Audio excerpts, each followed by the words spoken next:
चला तर मग आज आपण पेरणार आहोत मुरघासचा मक्का। हा बघा आमचा गावठी हल घेऊन जात आहे मशीन। छोट्या ट्रॅक्टरच्या सहाय्याने आपण पाट्या पाडून घेतल्या होत्या। आता ह्या पाट्या आपण सरळ करून घेत आहोत। ही आहे ॲडव्हांटेज 756 चारा स्पेशल मक्का। टोकन मशीनमध्ये आपण हे टाकून घेत असताना कुत्र्याला वाटलं ही पेडिग्रीच आहे काय, पण ही मक्का आहे। काकरा आधीच पाडून घेतल्यामुळे आपल्या गावठी हलकला हे मशीन लोटण्यास सोपं जात आहे। असं बरोबर 6-6 इंचावर एक एक दाणा इथं पडत आहे। मग मी सुद्धा आपल्या गावठी हलकसारखी मशीन चालवून बघितली। खरंच टोकन मशीन चालवणे खूप सोपं काम आहे।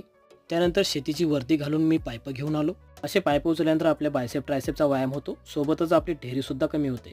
इथे टी देऊन आपण असे पाईप आथरून घेतले आहेत। समोर आपण डायरेक्ट एल दिला नाही, कारण एल आपल्या लाईफला लागलेला आहे। सर्व सेटिंग झाली, पण आता शेतकऱ्याच्या पाचवीला पुंजलेली लोडशेडिंग असल्यामुळे आपल्याला रात्रभर वाट पाहावं लागणार। सकाळी लाईट आली आणि ऑटो स्टार्टवरची मोटर चालू झाली। हे बघा किती आनंदाने संथ गतीने प्रत्येक पाडग्यातून पाणी जात आहे। आणि हा नेमकाच धुक्याच्या पाठीमागे उगवलेला सूर्य शेतकऱ्याच्या आयुष्यात एक नवीन पहाट घेऊन आलेला आहे।